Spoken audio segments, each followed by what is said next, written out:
Sur le matrimoine, vous voyez, je commence déjà, je vais vous expliquer pourquoi. J'ai commis un lapsus parce que quand vous rentrez avec un sur Internet au mot matrimoine, on vous renvoie immédiatement que le mot n'existe pas et on vous suggère une correction et on vous demande de rentrer plutôt le mot patrimoine. Donc je découvre à ce moment-là, en fait, quand on cherche un peu et que les algorithmes nous aident, on finit par trouver 2-3 trucs sur le matrimoine, mais très très peu. Et donc, je découvre à ce moment-là que le mot matrimoine n'est donc pas référencé dans les très gros moteurs de recherche. Or, il se trouve que le mot a existé, puisque au Moyen-Âge, quand un homme et une femme se mariaient, tous les deux déclaraient leur patrimoine, c'est-à-dire ce que leur avait légué leur père, et leur matrimoine, ce que leur avait légué leur mère.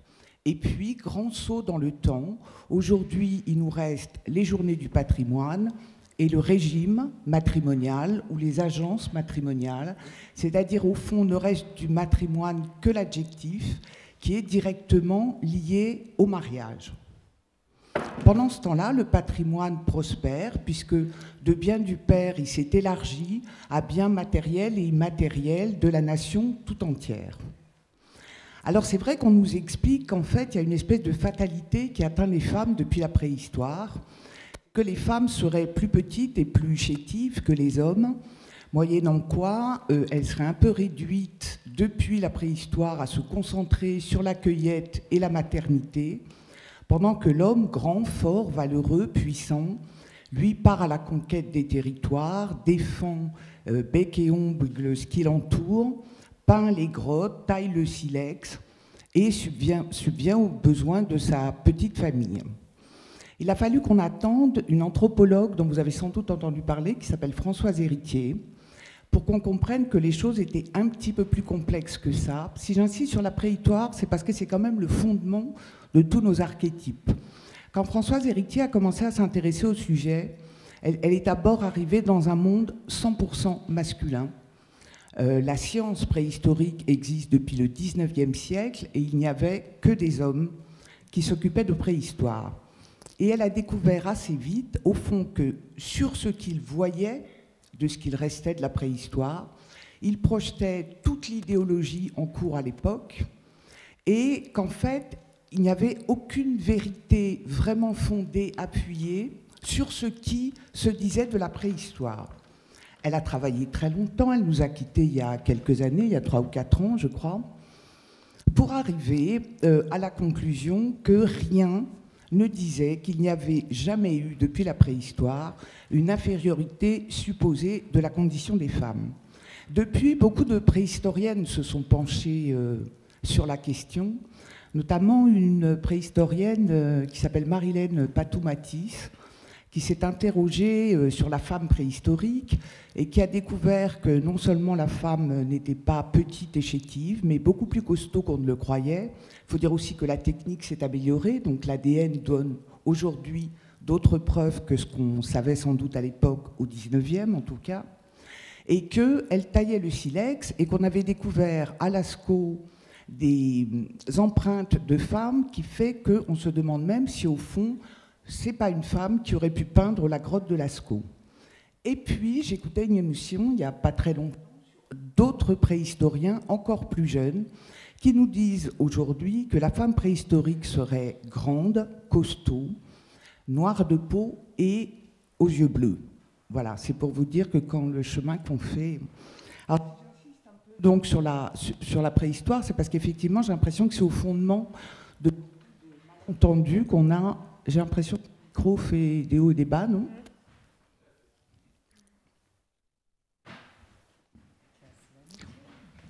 Mais c'est juste pour l'enregistrement. En fait, on est équipé. Là, ça marche encore.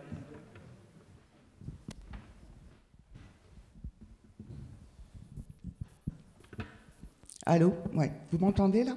En fait, si on est équipé, c'est juste parce qu'on est enregistré. Hein. On s'en passerait bien, mais bon, bref.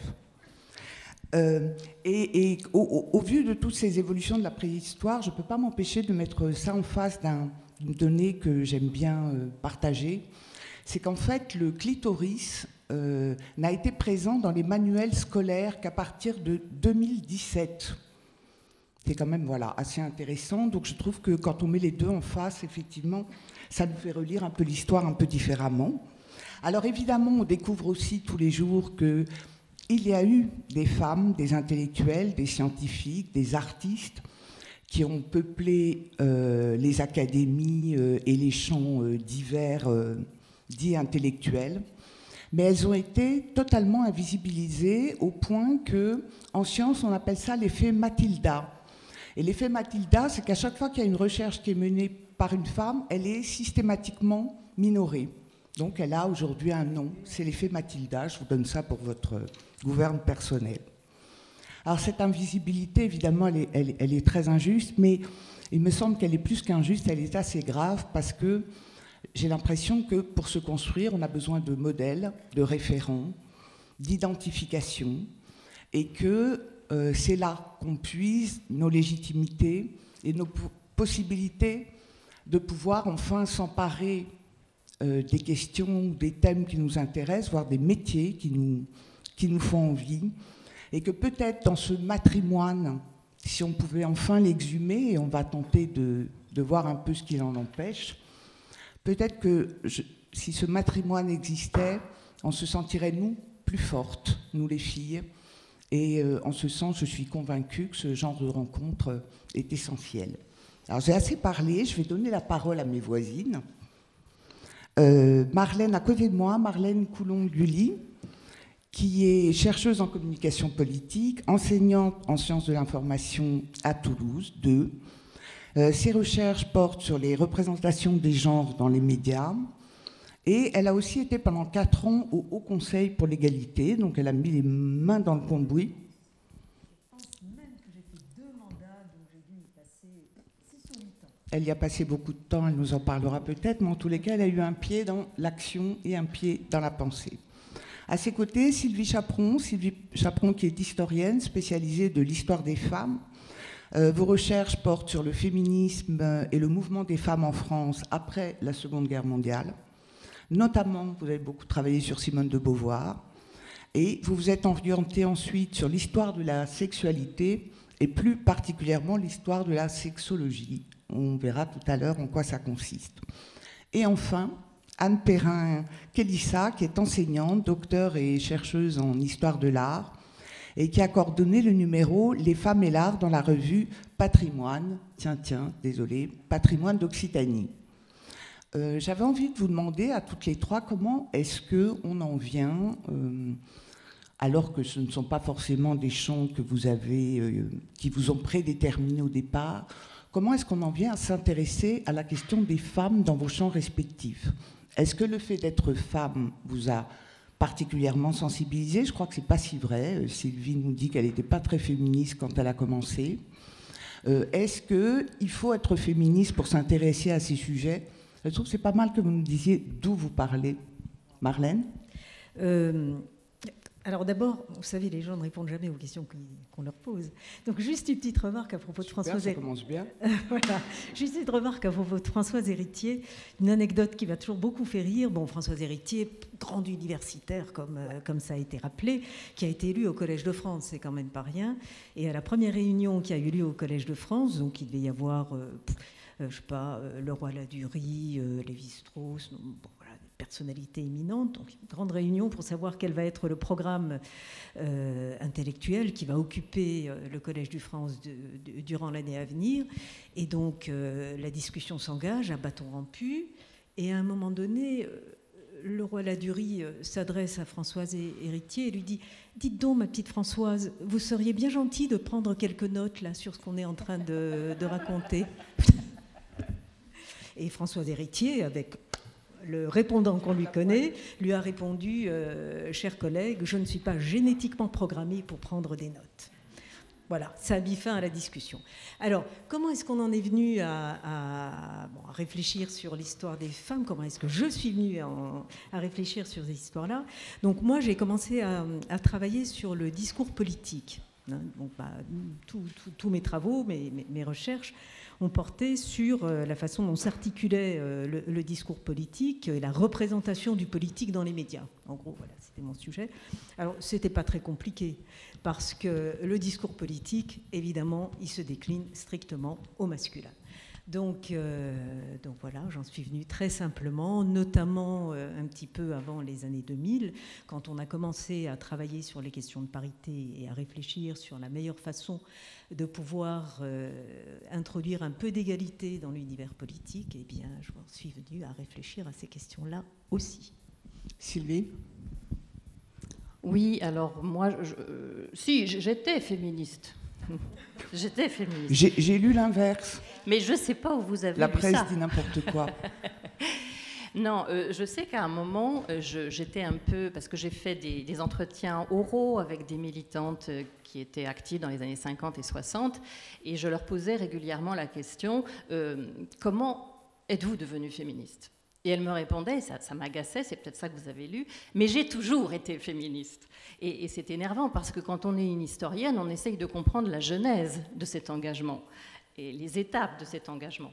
Et évidemment, si on vous répond ça, il n'y a pas de genèse et il n'y a pas d'archéologie.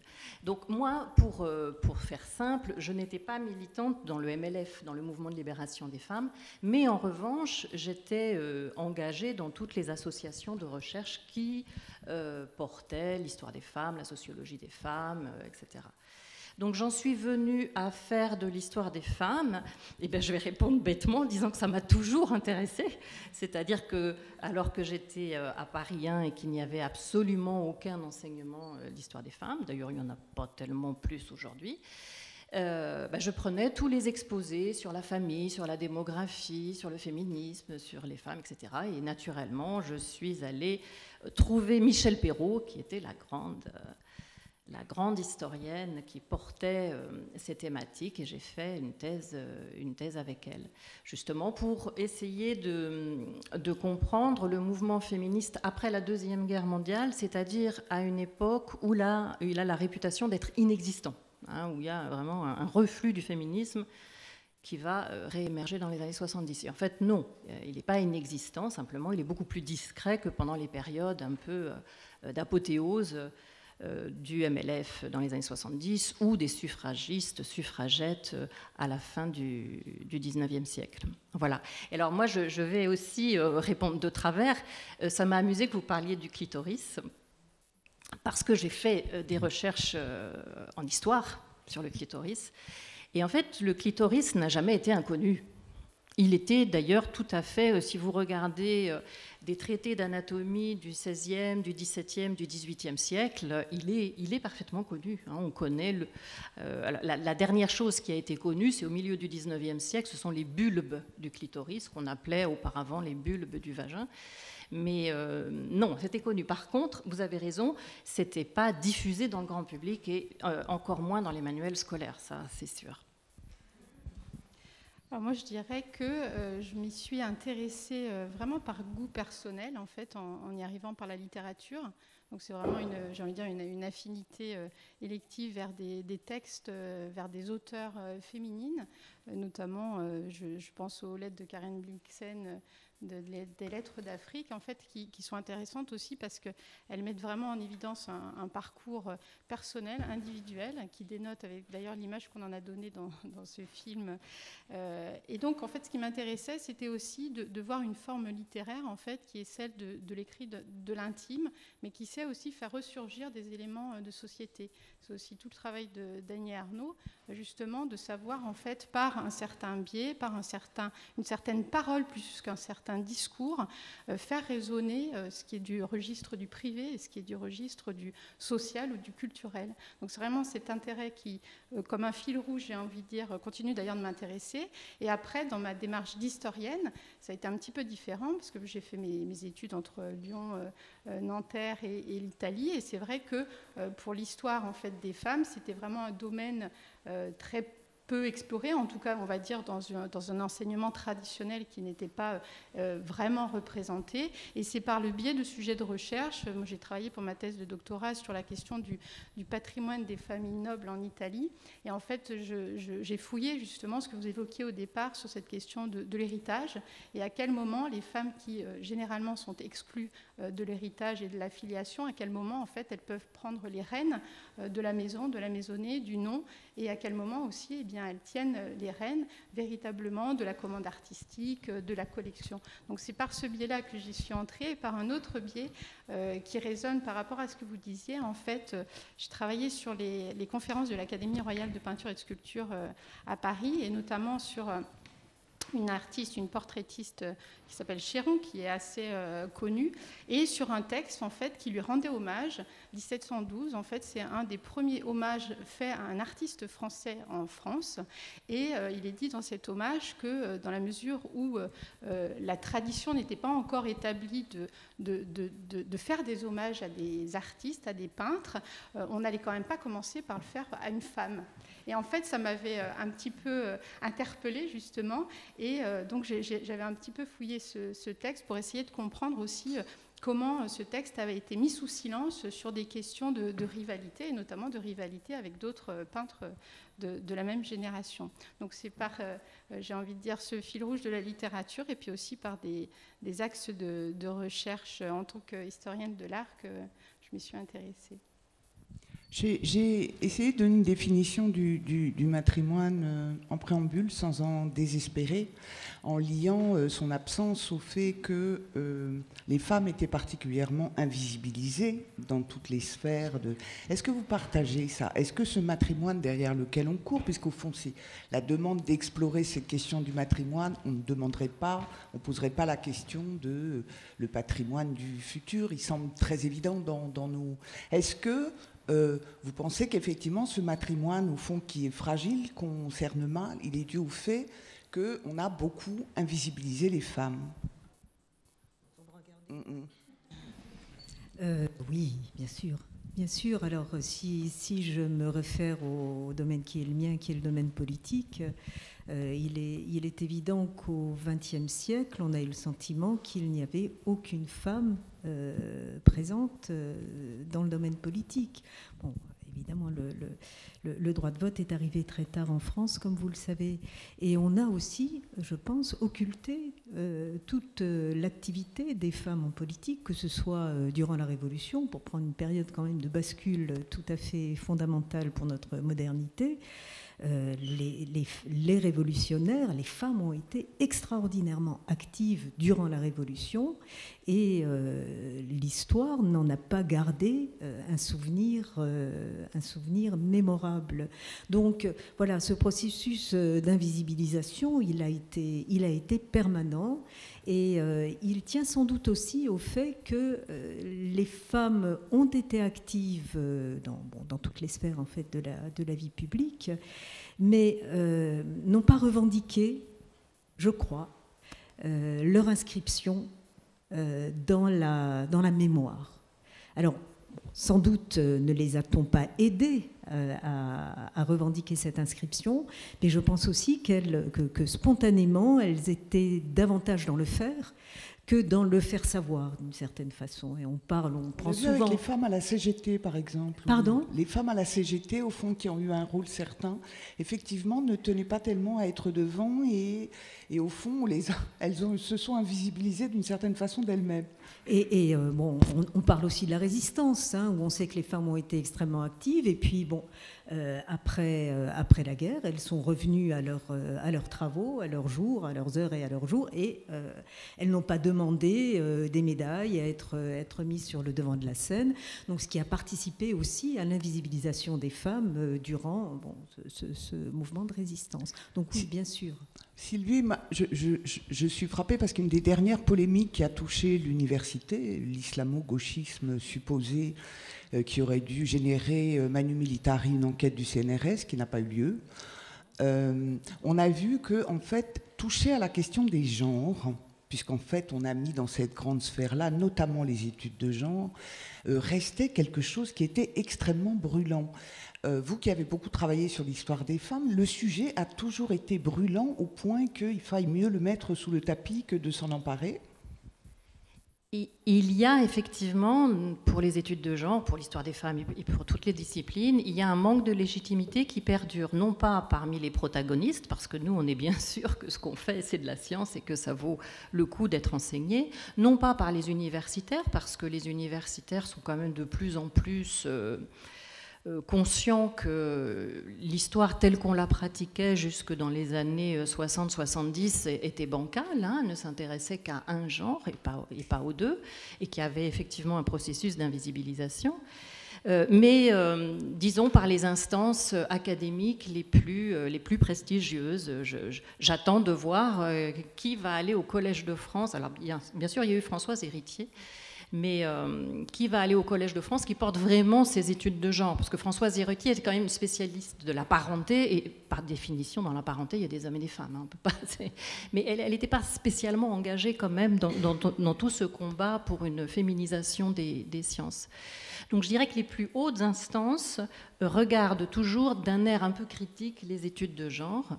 Et ce défaut de crédibilité ou ce défaut de légitimité vient de ce que nous serions plus militantes que d'autres disciplines, hein, ce qui est un petit peu absurde parce qu'il y a eu des études marxistes qui se sont institutionnalisées à l'université et qui étaient tout à fait militantes.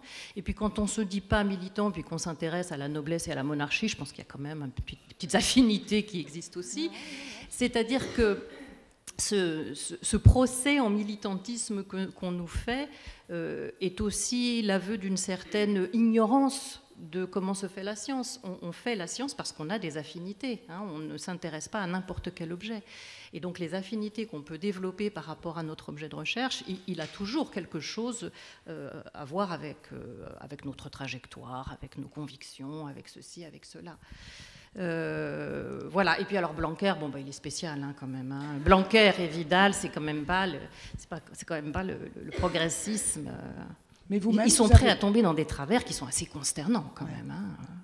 Vous-même, vous avez rencontré des difficultés pour imposer vos recherches ? J'ai eu du mal à être recrutée, ça c'est sûr. J'ai beaucoup galéré pour être recrutée. Mais non, j'ai eu des budgets de recherche, j'ai pu publier partout tout ce que je voulais. Non, je pense que la période la plus difficile, c'est pas moi qui l'ai vécue, c'est la génération antérieure. Si on rentre un peu dans le détail, Marlène, donc, vous avez essentiellement travaillé sur les femmes en politique. C'est un sujet sur lequel on a quand même beaucoup légiféré. On a l'impression que, parce que quand même, la parité semble imposée, obligatoire, légale, on risque des amendes quand on n'y souscrit pas. Est-ce qu'on a réglé le problème de la parité ? Qu'en pensez-vous ? Avant de parler d'égalité, on ne parle peut-être pas de la même chose quand on parle de parité et d'égalité. Alors, bon, effectivement, ce sont deux choses différentes. Mais pour en revenir à la question antérieure, je pense qu'effectivement, la France, c'est le pays, enfin un des pays, sinon le pays au monde, qui a le plus légiféré pour imposer une parité, c'est-à-dire un nombre égal d'hommes et de femmes accédant à un certain nombre de fonctions politiques. Et pourtant, alors, effectivement, dans les municipalités, dans tous les... Enfin, je vous la fais bref. Hein, scrutin de liste, c'est-à-dire municipalités de plus de 2000 habitants, conseils départementaux, conseils régionaux, on élit un nombre égal de femmes et d'hommes. Et pourtant, quel pourcentage de femmes maires ? Quel pourcentage de femmes présidentes de conseils départementaux ? Je crois qu'il doit y en avoir à peu près 10%. En gros, une dizaine de femmes donc présidentes de conseils départementaux sur une centaine. Combien de femmes présidentes de conseils régionaux ? 5, 6 sur une bonne quinzaine. Combien de femmes, alors si on monte dans l'échelle de représentation, combien de femmes présidentes de l'Assemblée nationale ? Combien de femmes présidentes du Sénat ? Combien de femmes Premier ministre ? une et qui a eu le mandat primo-ministériel le plus court de la Ve République, qui est parti vraiment dans une situation dans laquelle aucun autre Premier ministre n'est parti. Sous les colibés, on s'est moqué d'elle, on l'a traitée vraiment de... la Pompadour, elle avait une voix de poissonnière, vraiment. Moi je l'ai croisée quelques fois et elle a toujours dit, mon Dieu, si c'était à refaire, jamais je ne referai ça. Ça a été un chemin de croix de bout en bout et loin d'avoir servi la cause des femmes, j'ai le sentiment de l'avoir desservie. Alors évidemment, son corps défendant. Combien de présidents de la République? 0. Donc voilà, on est sur ce paradoxe d'un pays qui a légiféré comme aucun autre pays au monde et dans lequel il y a un relatif partage des places, mais il n'y a pas de partage du pouvoir. Donc voilà, ça c'est le paradoxe français. Est-ce qu'on a l'habitude de dehors de penser que le monde politique est extrêmement violent, cruel? On en a d'ailleurs des exemples. Est-ce que vous avez l'impression, parce que ça fait quand même un certain nombre d'années que ces lois sont là, donc les femmes sont là, est-ce qu'elles ont du mal à grimper les échelons? Je veux dire, est-ce qu'elles ne sont que victimes ou justement l'idée qu'elles ont du mal à se mettre en avant, selon vous, ça pourrait être un frein? Alors, quand on parle avec les femmes politiques, d'abord, ça dépend des assemblées dans lesquelles elles siègent. Ce qu'elles disent, c'est que dans les assemblées qui sont aujourd'hui paritaires, conseils départementaux, conseils régionaux, l'ambiance a complètement changé. Alors ça, c'est ce que nous disent les femmes qui ont été avant l'imposition de la parité. Donc elles disent que l'ambiance a changé. Mais ce qu'on observe néanmoins, c'est le maintien de cette double ségrégation verticale et horizontale, c'est-à-dire, vous vous rappelez, double ségrégation horizontale, c'est-à-dire qu'on continue à affecter les femmes à des portefeuilles liés au care, tout ce qui relève du soin, etc. Les hommes allant plus spontanément, plus naturellement. Vous savez comment les féministes écrivent naturellement, nature-elle-ment. Donc les hommes vont naturellement vers des portefeuilles régaliens où les enjeux financiers sont lourds et où les enjeux de pouvoir, du coup, sont lourds et où j'allais dire, qui compte davantage dans la progression politique.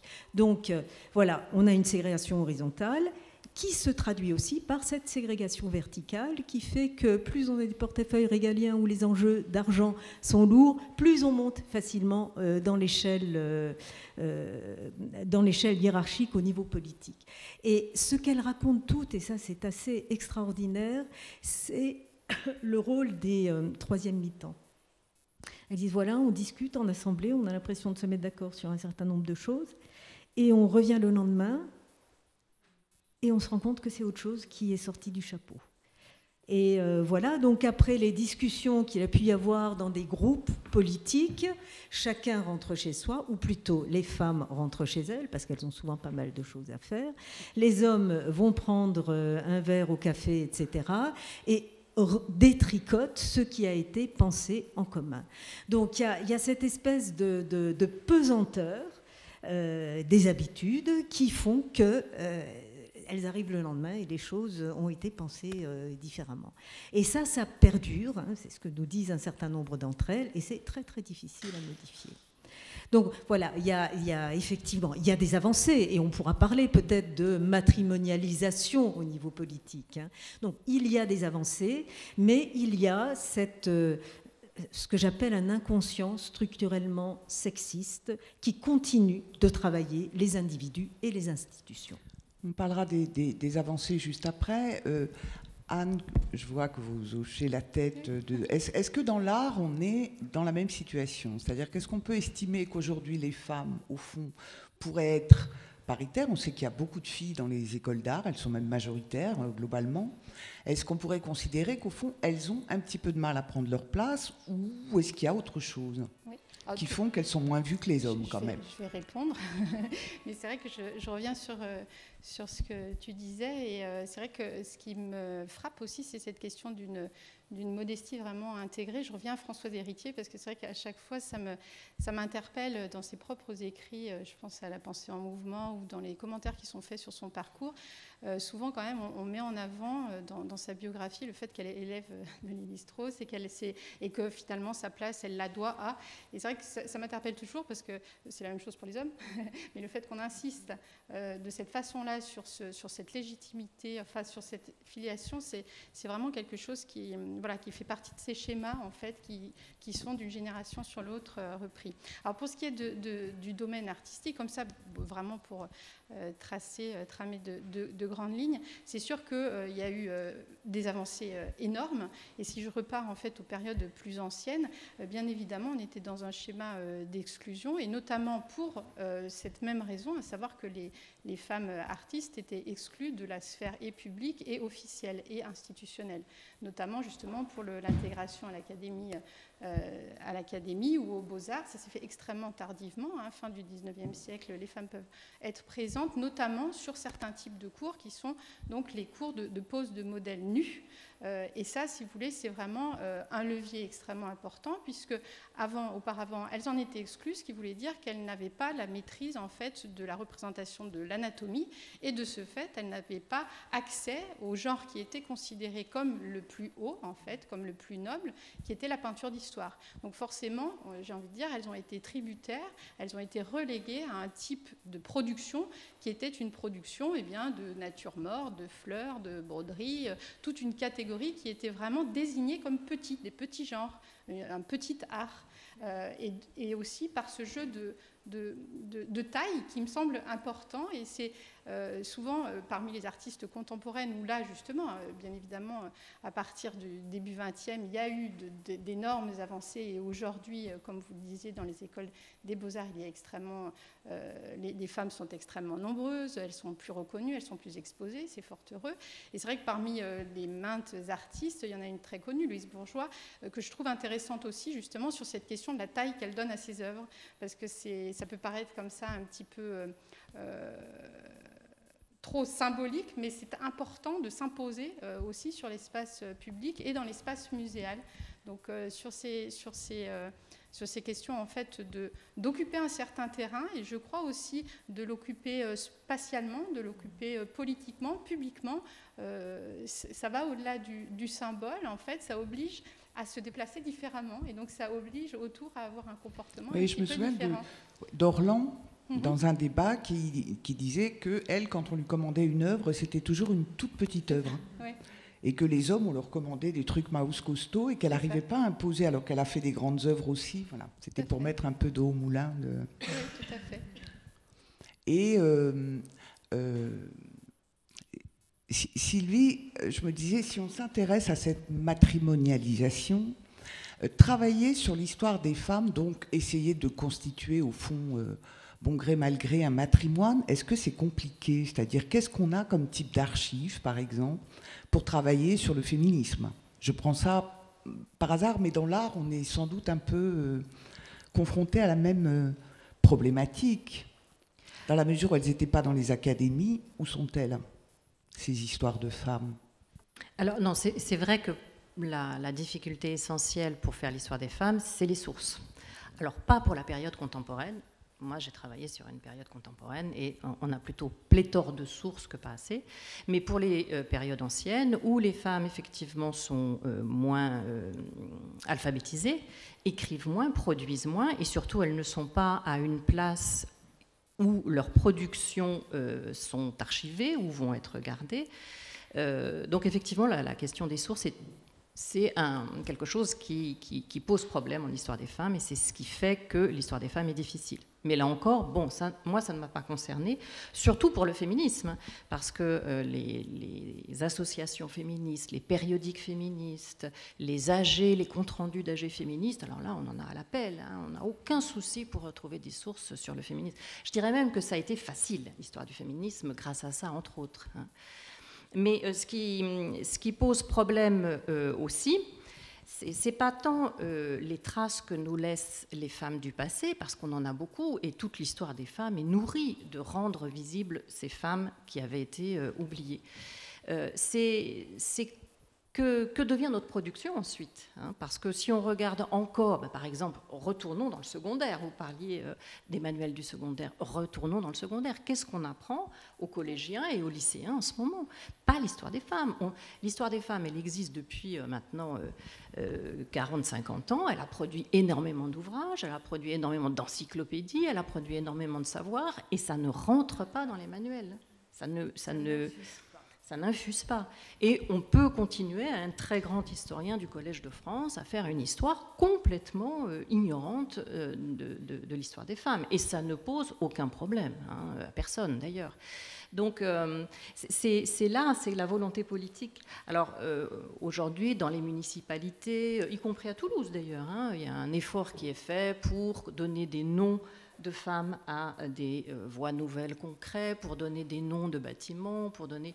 Donc là, on a une possibilité de matrimonialisation, c'est-à-dire de rendre visible dans l'espace public, par le biais de plaques, par le biais de commémorations, de statuaires, de noms de bâtiments, etc., de rendre visibles ces femmes que nous, on a... Alors, je le montre quand même parce qu'on a créé, avec Marlène, un numéro spécial de la revue Patrimoine sur où sont les femmes, hein, où justement on fournit quantité de femmes résistantes, réfugiées espagnoles, femmes de l'aéronautique, féministes, etc. Là, on donne, hein, si la municipalité veut bien se pencher, là, on donne plein de noms et de femmes qui pourraient être matrimonialisées, c'est-à-dire qu'on garde dans l'espace public trace de ces femmes. Donc il y a une histoire de volonté politique aussi de ceux qui ont le pouvoir, on va dire, de créer les commémorations. Et... Juste un tout petit mot, les Américains ont ce mot très efficace, ils parlent de « his story ». On n'a pas de « her story », on a juste une « history ».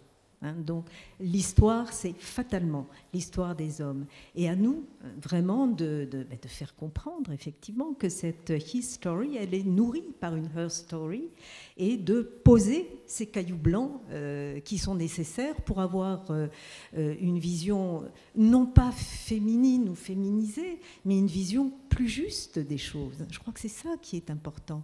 Et j'évoquais tout à l'heure le petit travail de matrimonialisation qui commençait à être fait au niveau politique.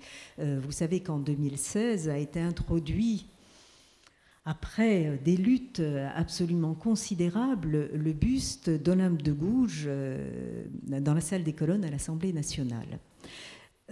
Et en réfléchissant un petit peu, en me promenant à l'Assemblée nationale et en regardant un peu ce qu'il y avait partout, je crois que c'est la seule représentation féminine, donc d'une femme ayant réellement existé à l'Assemblée nationale. Il y a des tas de représentations de femmes à l'Assemblée nationale. Hein. Il y a Athéna, il y a des quantités d'allégories. Hein.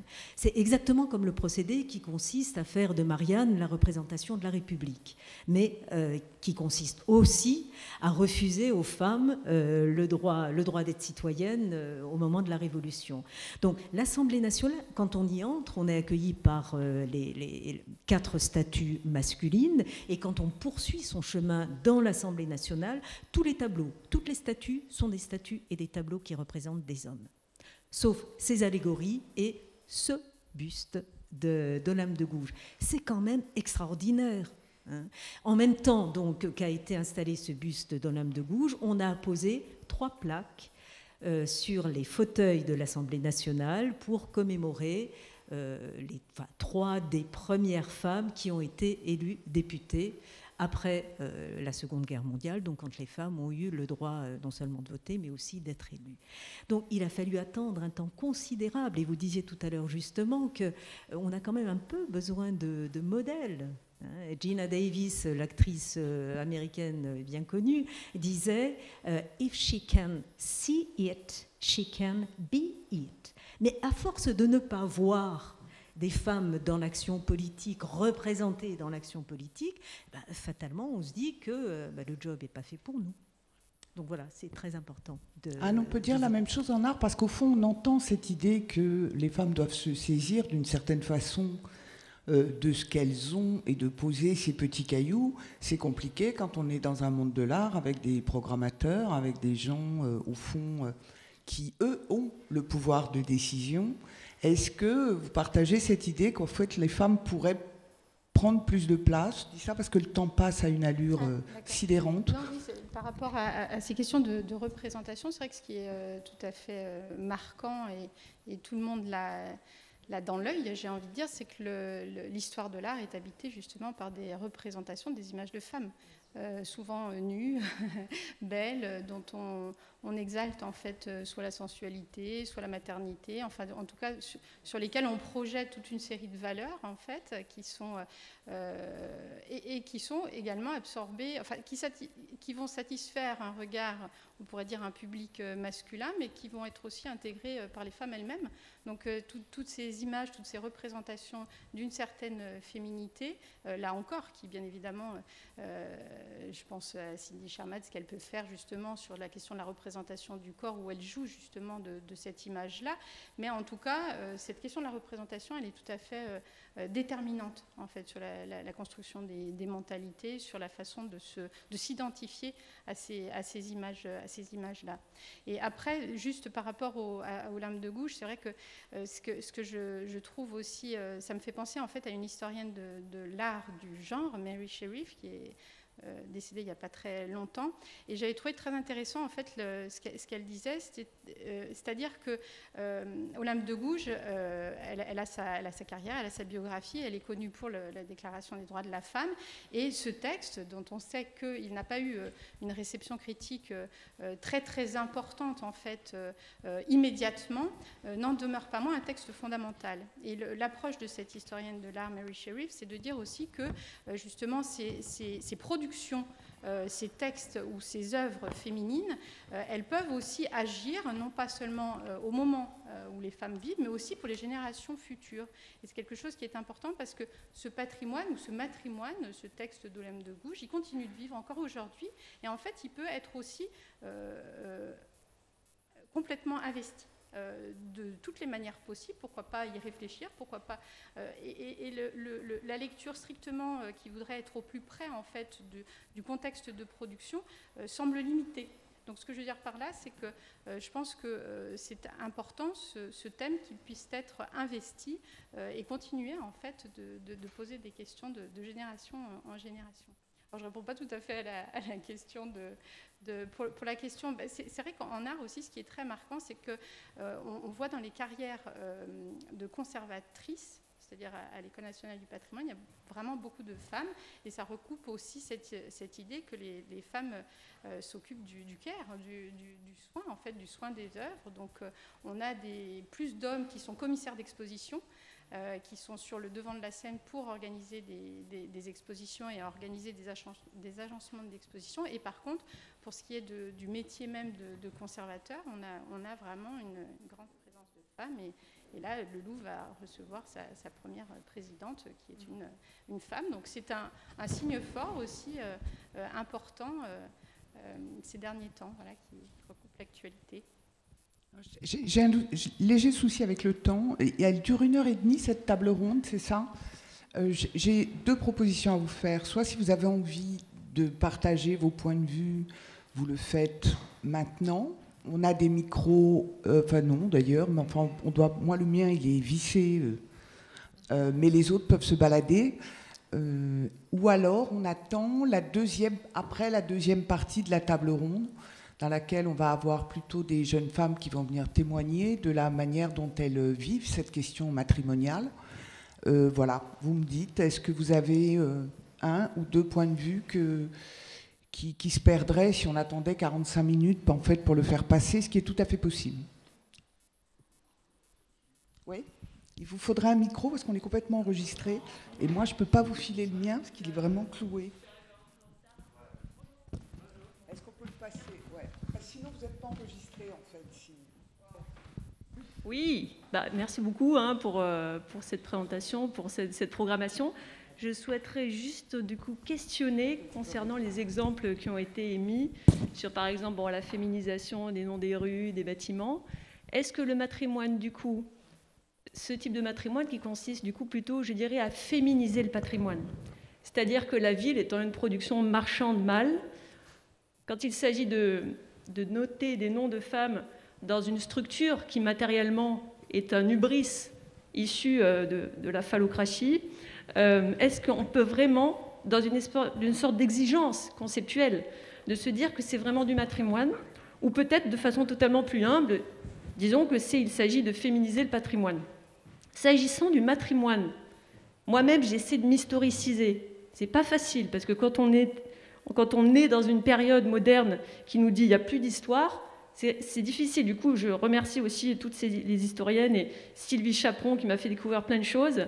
C'est un travail vraiment d'exigence. Et par exemple, je noterai juste le bouquin, on a essayé de la faire venir à Toulouse fin 2020, c'est Heide Göttner Abendroth, qui a dédié 40 ans de sa vie à étudier les sociétés matriarcales, donc recherche sur les cultures autochtones dans le monde. Et Heide Göttner Abendroth, par exemple, a été éjectée de l'université patriarcale parce qu'on refusait qu'elle crée justement le champ des études matriarcales au sein même d'une institution qui, historiquement, a expulsé le corps féminin et la pensée féminine et la subversion, quoi.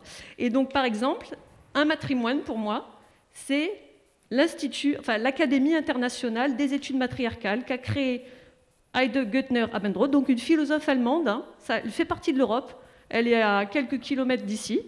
Et du coup, elle a compilé dans un ouvrage qui a paru aux éditions des Femmes 40 ans de ses recherches.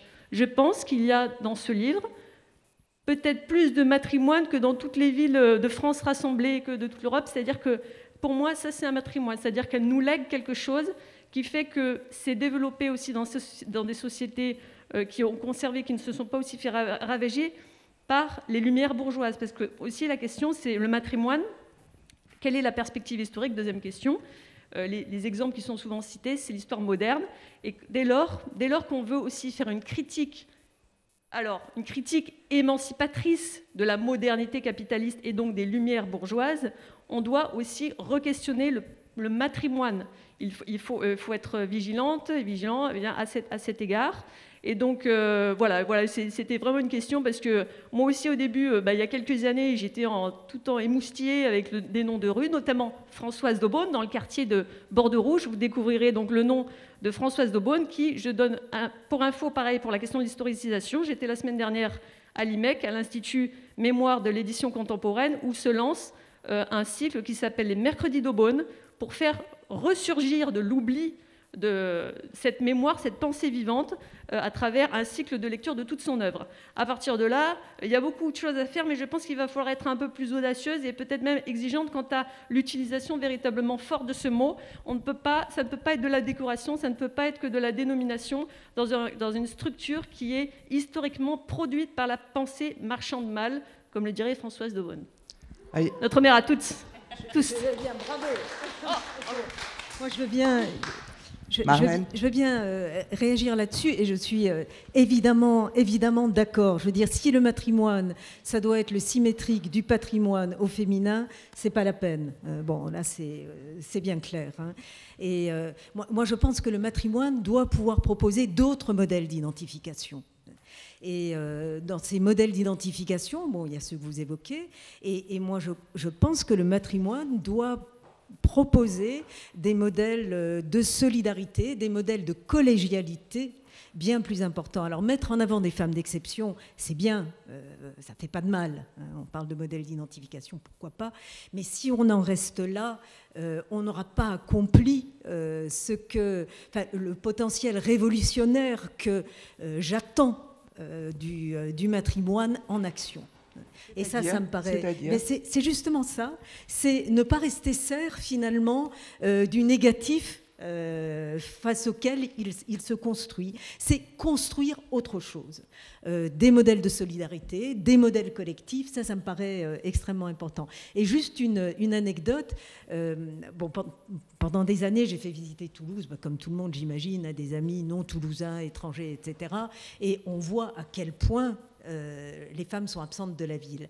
Et je leur avais dit, mais il y a quand même une rue qui porte le nom d'une femme, c'est la rue Federica Montseny. Et je regarde sur Google Maps, et vous savez comment elle est écrite sur Google Maps, Frédéric, au masculin, Montseny.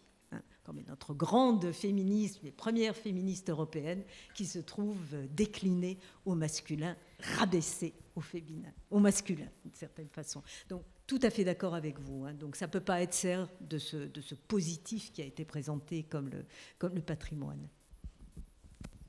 Ouais.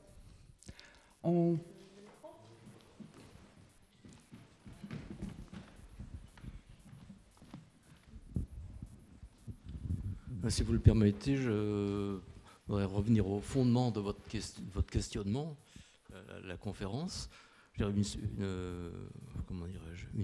cause, à mon avis, qui paraît simple, c'est qu'on oublie aussi que jusqu'à, mettons, la Deuxième Guerre mondiale, il y a les guerres qui arrivent tout le temps, pratiquement tous les 10 ou 20 ans, il y a de la guerre. Et les guerres, c'est les hommes. C'est les hommes.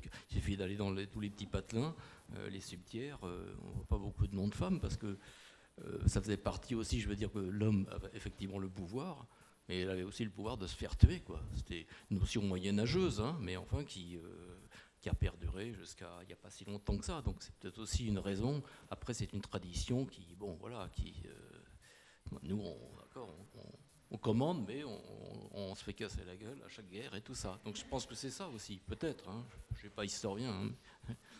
Voilà.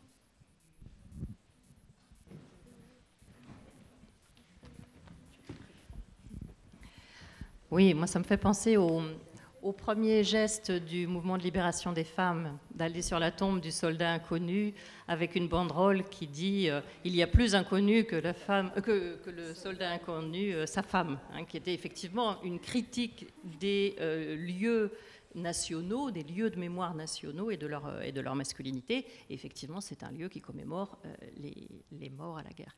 Alors, il y avait des femmes dans les guerres, mais effectivement de façon très minoritaire. Et vous avez raison, l'histoire a longtemps été une histoire un peu événementielle, des grands hommes, des grands événements et de la guerre. Mais quand même, ça fait des décennies qu'on a renouvelé l'histoire et qu'on ne porte pas l'attention uniquement là-dessus. Et d'ailleurs, le matrimoine comme le patrimoine, ils sont en constante élaboration. On voit bien les statuts des esclavagistes qui sont maintenant démolis pour mettre à la place des figures de femmes qui ont lutté contre l'esclavage, par exemple. Donc il y a une négociation politique constante, finalement, politique, culturelle, sociale. Alors, juste pour répondre à Florence, dont j'ai beaucoup apprécié l'intervention, et qui nous a rappelé effectivement cette Allemande, je ne sais pas finalement si elle a fini par venir ou pas, mais enfin, et son institut du matriarcat. Oui, moi je suis d'accord, mais ne demandons pas le plus et le mieux pour ne pas faire le moins. Je pense qu'il faut faire feu de tout bois et que dans ces journées du patrimoine où il y a beaucoup de gens qui visitent partout, eh ben, leur mettre un petit peu des femmes partout, c'est pas mal aussi. Mais je suis d'accord, on peut toujours demander davantage, mieux et faisons-le, oui. Et peut-être juste pour réagir, c'est vrai aussi qu'il une certaine façon de décrire l'histoire. En effet, les hommes se sont fait tuer à la guerre. Les femmes ont participé d'autres manières, de diverses manières. Mais je crois aussi que ce qui est vraiment en jeu, c'est cette question, cette réflexion en fait sur les valeurs qui sont véhiculées. C'est-à-dire aussi que le fait de garder les enfants vivants chez soi, c'est aussi, ça structure la société. Je crois que l'année et demie qu'on a vécue tous partant de Covid a montré aussi combien la société en fait était structurée sur ces valeurs de care et ces valeurs qui parfois sont attribuées de façon naturelle, un petit peu systématique aux femmes, mais qui au demeurant sont aussi ce qui fait tenir la société. Donc je pense que c'est intéressant aussi justement de toujours se demander pourquoi ces valeurs-là, pourquoi les infirmières sont si mal payées, pourquoi les enseignants d'école sont si mal payés, alors quand même c'est elles qui tiennent la société, c'est ce qui nous a permis de survivre pendant un an et demi. Donc c'est aussi une façon, je crois, de s'interroger sur ce que retient l'histoire et sur ce sur quoi s'appuie, s'adosse la société dans son entier.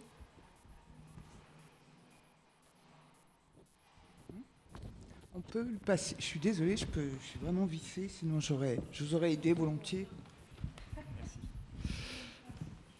Est-ce que vous pensez qu'on doit, dans l'historiographie, pour les études, les recherches en histoire de l'art, en littérature, est-ce qu'on doit essayer de rééquilibrer les choses sur la place sur le rôle des femmes? Est-ce que c'est souhaitable? Beaucoup de choses ont été fixées à partir du 19e siècle, mais bon, tout ça c'est une construction aussi, on le sait. Je pense aux mémoires de Louise Michel qui ont été publiées au printemps dernier à l'occasion du 150e de la Commune, en poche, en folio histoire, comme document historique. Et il me semble que c'est une véritable œuvre littéraire. Je pense que pas mal de personnes s'en sont rendues compte, mais elle n'a pas de place, par exemple, dans l'histoire littéraire. Et il n'est pas question pour l'instant officiellement de l'aborder de cette manière-là. Alors qu'Olympe de Gouges, puisque vous en parliez, est entrée dans les programmes de l'éducation nationale officiellement cette année, pour 2 ans. Il y a 2 femmes sur 12 dans les auteurs au programme pour le bac français. Voilà. C'est une icône de la pop culture, de Marlène, le micro.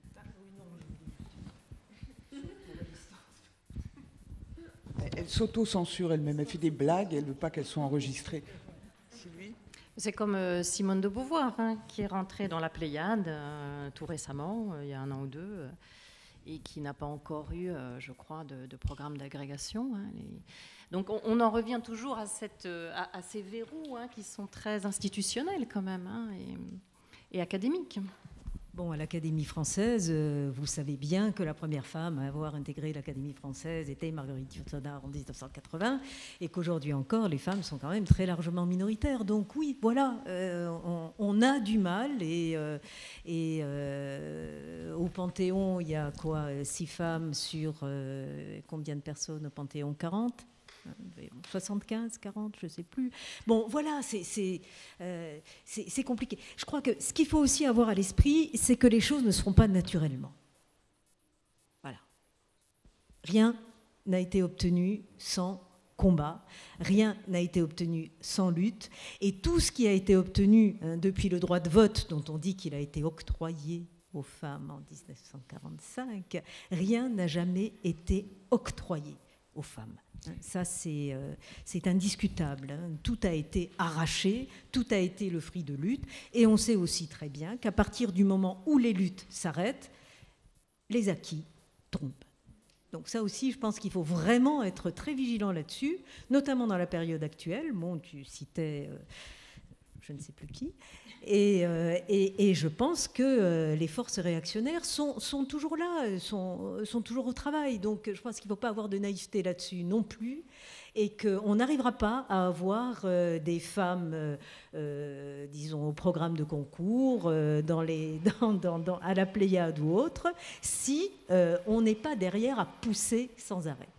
Je vais poser une question un peu vicieuse, mais il y a un haut conseil à l'égalité qui n'a pas été le fruit de lutte, qui est une décision gouvernementale, au fond. S'il y a eu des luttes, qu'est-ce qui fait ce haut conseil à l'égalité sur le sujet ? Mais bien sûr qu'il y a eu... Alors bon, le Haut Conseil à l'égalité, là encore, je vous la fais brève, donc il a été institué sous François Hollande, pas par, mais sous François Hollande, donc lorsqu'il a été élu président de la République, c'était quoi, en 2012 ? Oui, c'est ça.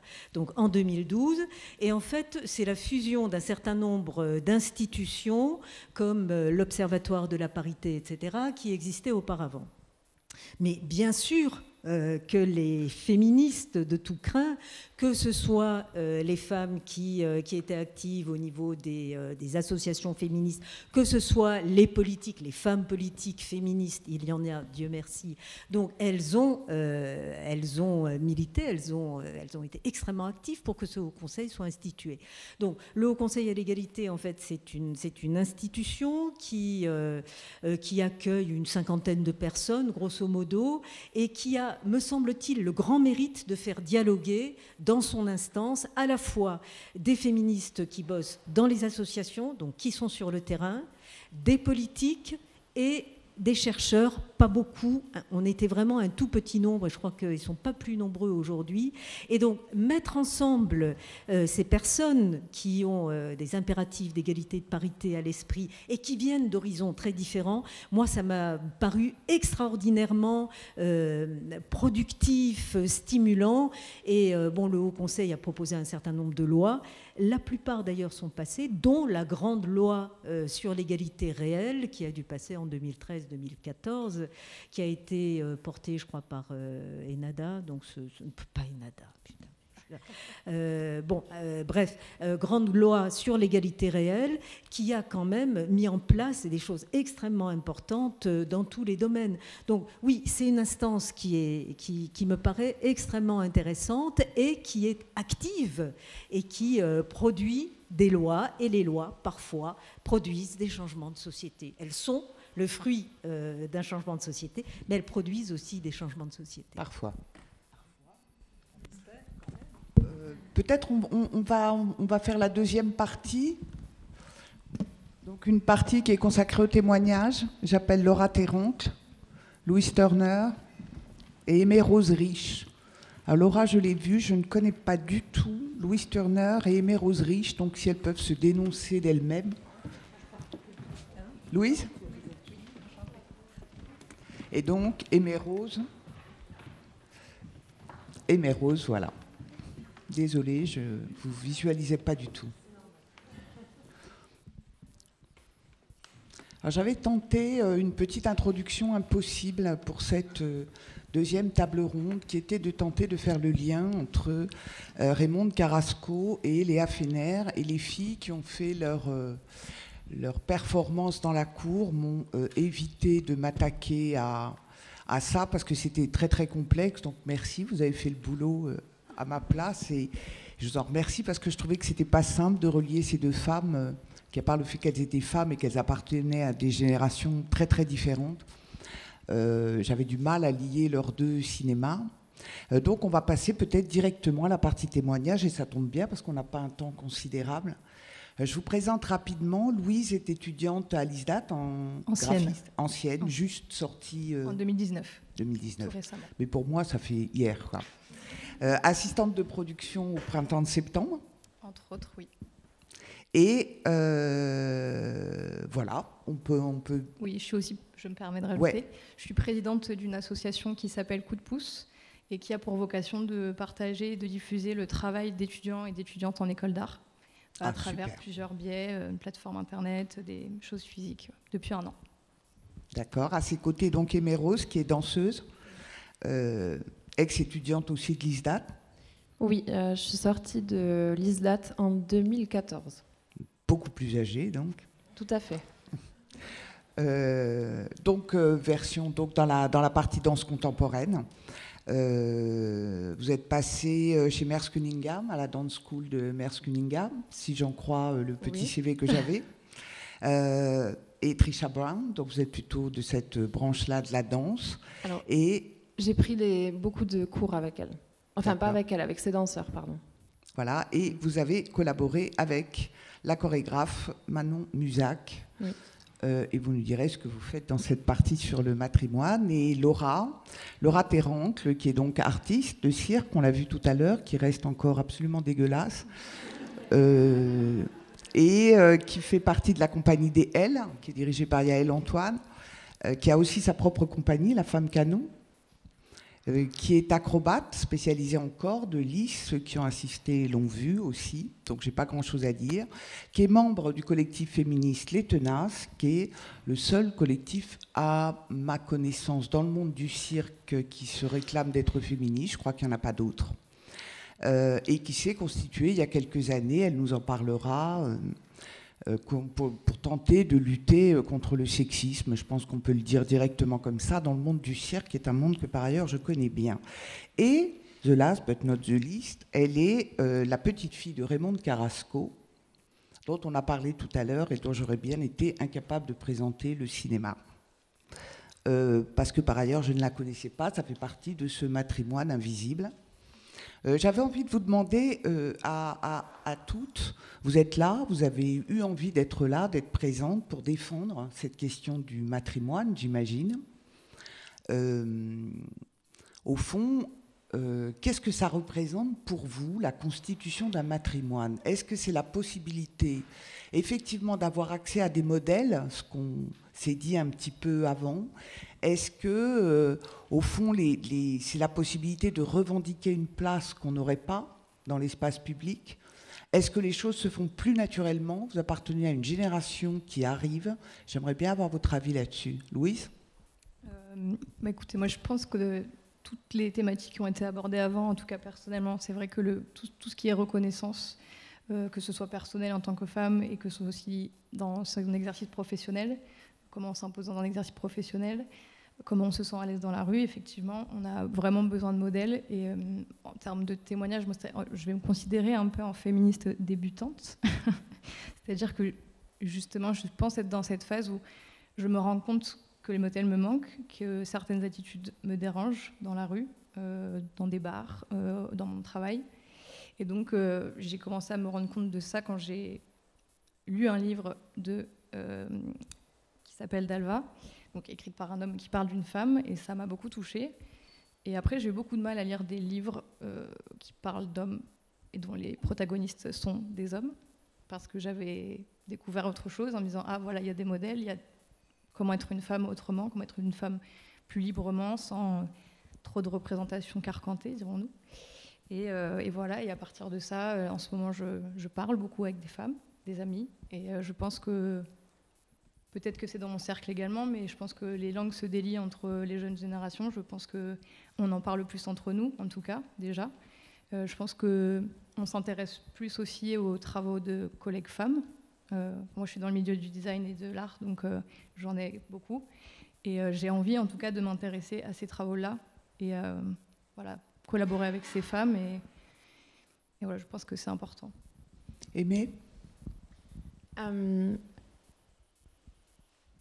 Il y a beaucoup de choses qui ont résonné aujourd'hui, là, en vous écoutant parler.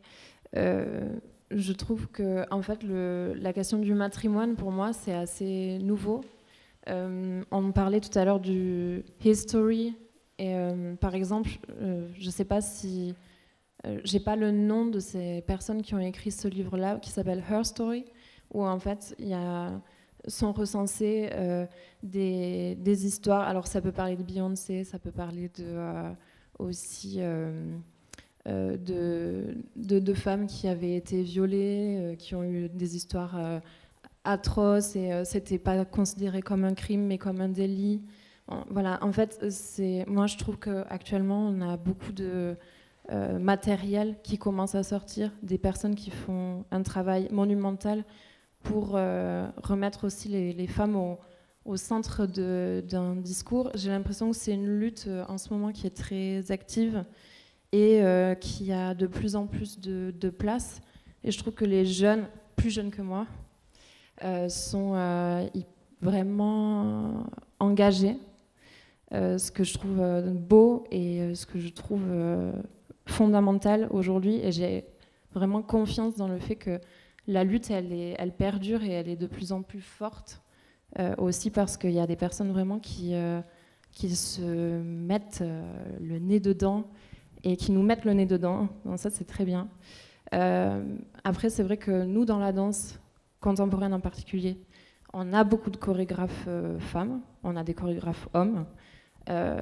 Par contre, dans la danse classique, c'est la catastrophe. Les femmes, elles ont été oubliées complètement. Je pense à Nijinská, la sœur de Nijinsky. Donc Nijinsky avait fait 4 chorégraphies, dont d'ailleurs elle participait. Et en fait, c'était plus ou moins son assistante, enfin, il travaillait de concert. Et elle en a fait 60. Et elle a complètement disparu des livres, des trucs. Voilà. Là, en ce moment, il y a Dominique Brun qui a fait tout un travail autour des noces, que j'espère on pourra voir. Et en fait, je trouve qu'en ce moment, il se passe énormément de choses, qu'il faut vraiment ouvrir les yeux. Il y a une librairie qui a ouvert d'ailleurs, féministe, à Toulouse, à Saint-Étienne, au Bonheur des Dames, qui est super, qui a une sélection énorme de travaux assez récents. Et donc, voilà, dans la danse, en tout cas, on a eu beaucoup de modèles féminins. Mais tout reste encore à... Enfin, il faut surtout faire en sorte que ça perdure et que ce soit actif, toujours. Oui, j'avais fait un petit quiz et il n'est pas vicieux parce que je vous l'avais soumis avant quand je vous avais demandé est-ce qu'il y a des femmes qui ont été des modèles, je ne sais pas, des Simone de Beauvoir dont on parlait tout à l'heure avec Sylvie, des écrivaines, est-ce qu'il y a eu au fond des femmes qu'on pourrait commémorer dont vous vous demandez pourquoi on n'en parle jamais? Ou est-ce que vous avez l'impression qu'il faut être ici et maintenant et que c'est plus ça qui compte? Je me permets. C'est vrai que personnellement, la question sur laquelle j'avais réfléchi était ont-elles conditionné votre métier? Donc c'est vrai que moi je suis graphiste. Déjà c'est un métier qui, je pensais, récent pas tellement, mais en tout cas la technologie change très vite. Et des grands modèles de graphistes féminines, il n'y en a pas beaucoup. Non. Donc non, je ne peux pas dire que des femmes en tout cas ont conditionné mes métiers. Après ce que j'observe, c'est que il n'y en a encore pas beaucoup qui sont mises vraiment au devant de la scène. Je peux en citer là, de fait, il y a Fanette Mélier, Catherine Zasque, qui sont des femmes qui font des choses et qui sont vues. Et pourtant, comme on le précisait tout à l'heure, la majeure partie des gens qui ont fait les études que j'ai faites sont des filles. Et mais je pense qu'il y a vraiment des choses intéressantes qui se font, et notamment des graphistes qui sont féministes et qui travaillent beaucoup en typographie sur la question de l'écriture inclusive. Je cite notamment Roxane Maillet avec le collectif Bye Bye Binary, qui font beaucoup de choses très intéressantes et que je vous encourage à aller voir. Et donc voilà, je pense que ça... Oui, il y a un jeune homme suisse d'ailleurs qui vient d'être récompensé par la Croix-Rouge, je crois, parce qu'il a fait un graphisme d'écriture inclusive assez beau, dans lequel le masculin et le féminin sont intimement mêlés. Voilà. Laura ? Par rapport à quoi comme question? Quelle était la question? D'accord. Il y a eu beaucoup de... La question, c'était au fond, quels ont été tes modèles? Comment cette question du matrimoine arrive dans ta vie? Eh ben, elle arrive tard, moi je pense, elle arrive très tard. Je n'ai pas l'impression d'avoir eu beaucoup de modèles jeunes, si ce n'est vraiment des choses qui n'ont rien à voir, je pense... qui sont très pop culture. Moi, je pense que j'ai grandi en écoutant Céline Dion à fond, et voilà. Et je pense que ça fait partie de ce qui a pu me construire à un certain moment.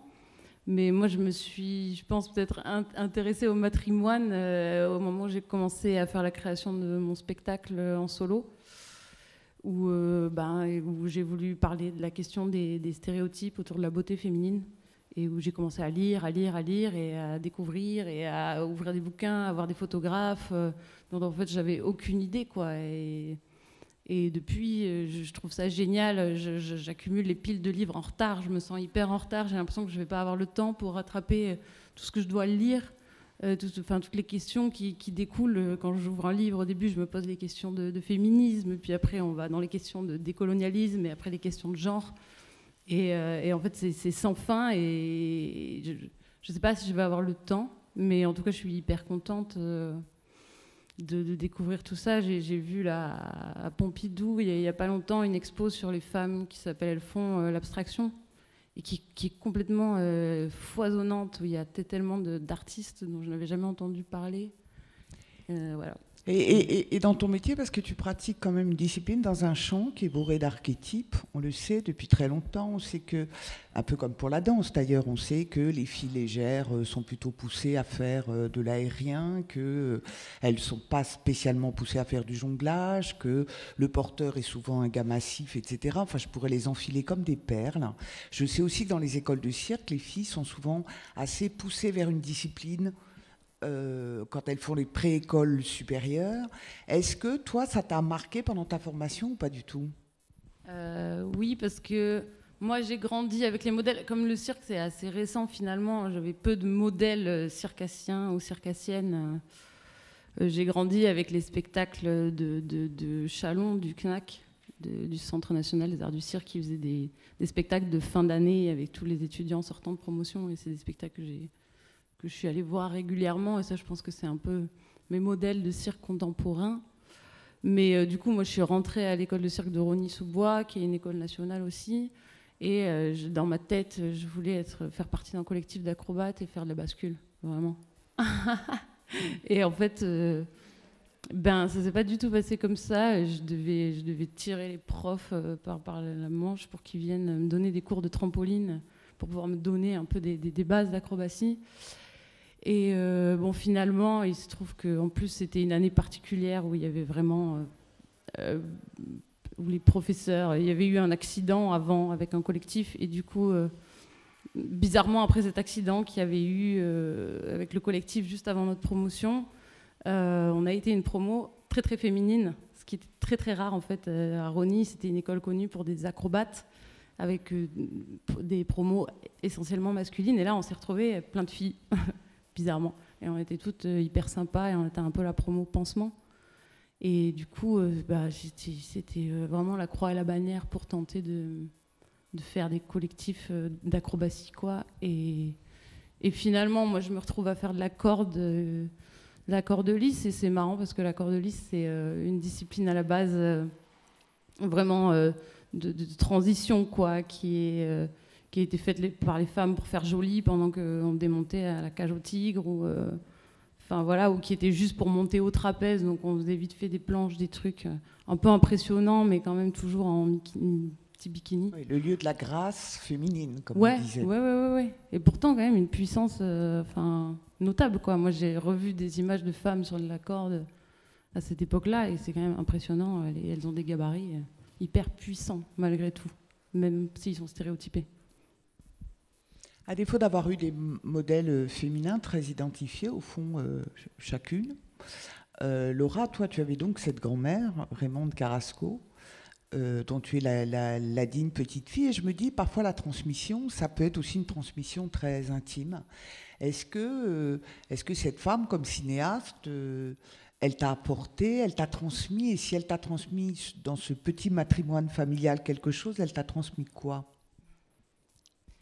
Je pense que j'étais quand même assez jeune et que du coup, je saurais pas dire qu'est-ce que consciemment elle a voulu me transmettre. Moi, je me sens traversée et transpercée par plein de choses qui sont arrivées de l'extérieur et qui sont entrées, qui ont bouillonné comme ça et qui maintenant ressortent. Et je sais pas... je sais pas consciemment. Après, je sais que j'ai regardé énormément de films très jeunes que j'aurais sûrement jamais regardé. À l'époque des dessins animés, moi, je regardais déjà des Hitchcock. Et ça, j'en ai un gros souvenir. Du coup, je pense que ça fait partie d'une transmission, ouais. Louise, tu disais tout à l'heure qu'à la sortie, tu es devenue présidente d'un mouvement, Coup de pouce, mais au fond, j'ai l'impression qu'il touche autant les garçons que les filles. Alors, oui, de fait, parce que notre public, c'est les étudiants et les étudiantes. Donc, à ce niveau-là, et puis ça reste une association, donc nos adhérents et nos adhérentes viennent parce qu'ils ont envie de venir. Par contre, nous, on a vraiment une politique au sein de l'association. C'est que, à titre d'exemple, en fait, on a une plateforme en ligne. Et chaque 3 mois, il y a une illustration et une nouvelle typographie qui sont réalisées par des étudiants et des étudiantes. Et à chaque fois, on veut de la parité. On veut que si on a un garçon qui nous propose quelque chose, on va chercher une fille pour faire la typographie. Et donc ça, c'est très important pour nous. On essaye aussi, et ça c'est quelque chose que moi je fais aussi dans mon travail, et même avec mes amis, parce que je pense que c'est important pour que ça rentre, c'est que je fais tous mes mails en écriture inclusive. Le débat sur l'écriture inclusive, il est ce qu'il est. Après, moi je pense que c'est quand même important parce que ça permet de faire prendre conscience à des gens que voilà, ces questions-là, elles sont importantes. Et je pense que c'est aussi parfois par des petites choses un peu en pic de relance que ça peut aussi rentrer un peu dans la tête, que si voilà, on voit des mails en écriture inclusive, qu'on lit des livres en écriture inclusive ou qu'on a cette démarche, oui, 1 fois, 2 fois, 3 fois, donc qu'est-ce qu'on veut nous dire avec de l'écriture inclusive ? Oui, on parle de parité, donc j'ai envie de croire que ça va monter au cerveau, et en tout cas, moi, c'est une ligne que je me mets en tête à niveau professionnel comme personnel, et donc voilà, avec l'association, c'est vrai qu'on est très... voilà, on est très porté là-dessus. On fait attention. Mais on a coutume de penser que la danse, d'ailleurs on l'a cru très longtemps très protégée de toutes ces problématiques de domination masculine, dans la mesure où il y avait beaucoup de filles et qu'on pensait même que c'était le lieu d'élection des femmes, la danse. Et pourtant, on s'est rendu compte quand même que, d'abord parce que les hommes ont beaucoup de pouvoir quand ils sont dans la danse contemporaine, c'est eux qui ont la plupart des centres chorégraphiques en France, il ne faut pas l'oublier. Elles sont très minoritaires, les femmes, et on voit des affaires qui montent, de problématiques sexistes, de harcèlement, beaucoup dans la danse. Comment tu les regardes, ça ? Alors, la danse, c'est comme tous les milieux, en fait, c'est pas épargné. Même s'il y a beaucoup de femmes, on a, je pense, exactement les mêmes problèmes que dans tous les domaines du travail. Donc, je suis pas étonnée du tout. J'ai pas vécu ce type d'expérience personnellement, mais je sais et j'ai vu parfois des choses qui, moi, me dérangeaient sans vraiment comprendre pourquoi, en fait. Parce que on est dans un système quand même de domination. En plus, dans la danse, où c'est vraiment, il est question de corps avant toute chose. Et en plus de maîtriser un corps.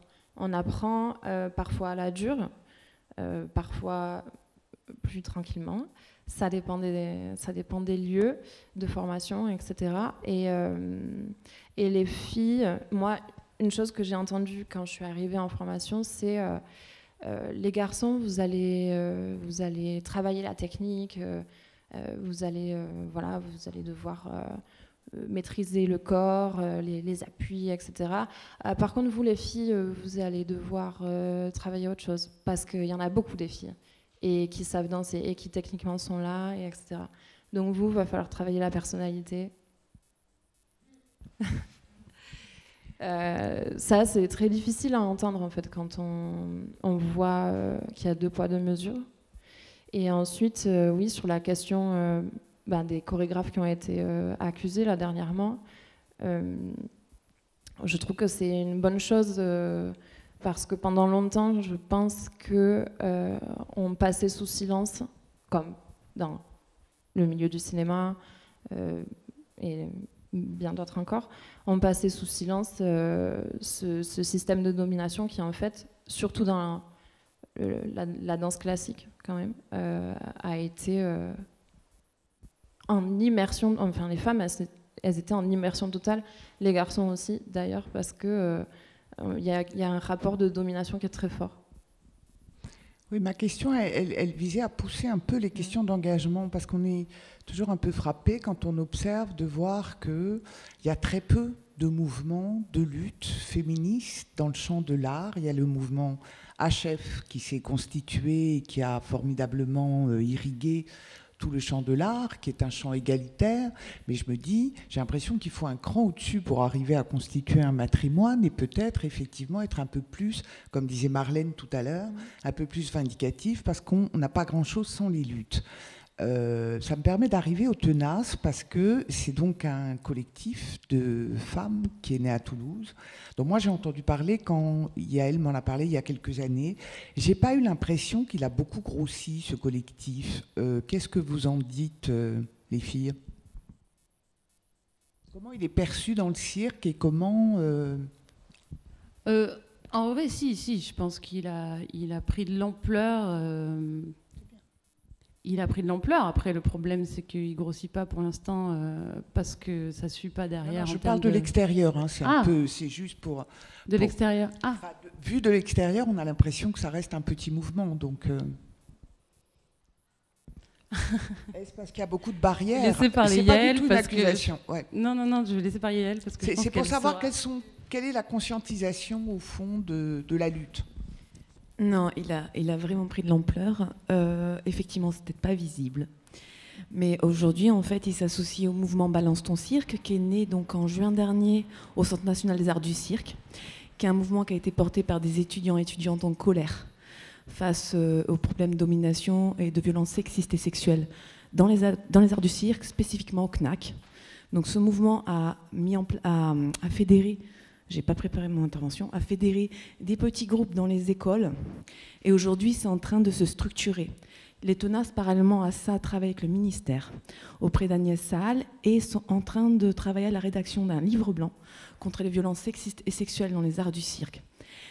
Les TENAS donc, travaillent aussi à défendre un matrimoine et travaillent aussi sur des journées en fait, plutôt réflexives et pratiques autour de différentes thématiques qui traversent nos métiers. Donc nous, on est plus spécifiquement sur les problématiques qui irriguent les arts du cirque et les arts de la rue. Donc, et les artistes qui travaillent avec une haute intensité physique. On travaille aussi au ministère sur toutes les questions de prématernité, post-maternité, corps vieillissant. Ça avance, puisqu'on travaille en lien avec Audience, la sécurité sociale. Ça avance au rythme auquel ça avance. Il y a eu des avancées notamment là sur les congés maternité. Donc le congé maternité va être reconsidéré. Les aides à la garde d'enfants sont reconsidérées et augmentées. Donc en fait, il y a des choses qui avancent. Ça demande énormément de travail, de concertation. On est quasiment toutes bénévoles. Et en fait, on est aussi artistes, c'est-à-dire qu'on bénéficie d'un manque de visibilité, ce qui fait qu'on se débat, on est en survie au sein de nos compagnies. Et en même temps, on essaye aussi de mener ces combats-là, qui sont des combats chronophages. Et donc, je veux juste dire, en fait, pour moi, j'ai beaucoup d'espoir, ça bouge. Ça bouge. Et ici, il y a une femme qui nous a beaucoup fait bouger, c'est Martine Cessillon, qui est là, donc, qui travaillait à la DRAC à l'époque et qui a beaucoup encouragé les tenaces, qui nous a donné les premiers sous pour travailler sur cette femme qui est Raymond Carrasco, qu'on est allé déterrer grâce à 3 laboratoires autour de Raymond Carrasco. Et de fil en aiguille, tout ça, ça nous a permis en fait, de rencontrer Sylvie, Marlène. Il y a plein de choses en fait, qui se tissent.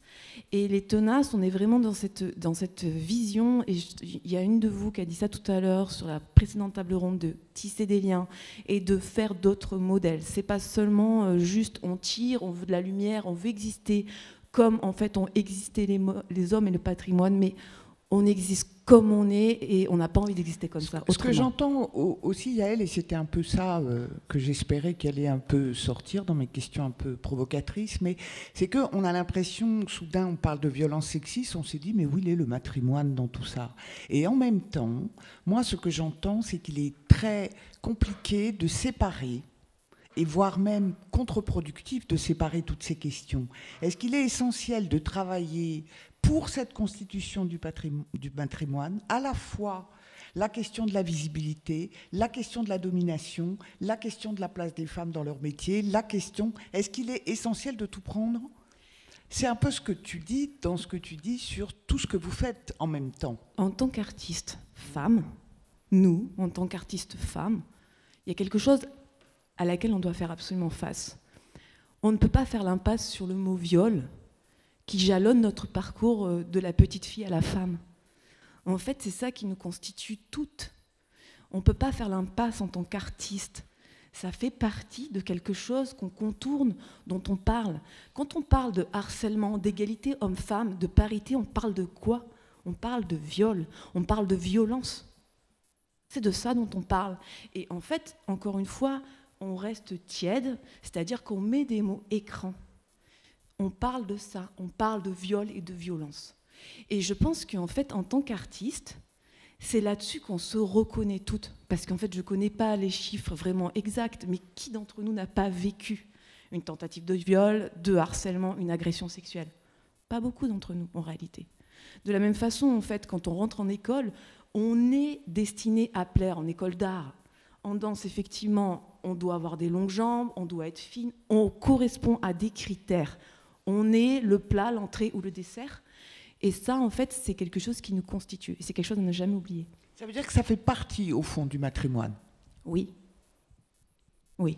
Voilà, c'était tout ce que je voulais entendre. D'accord.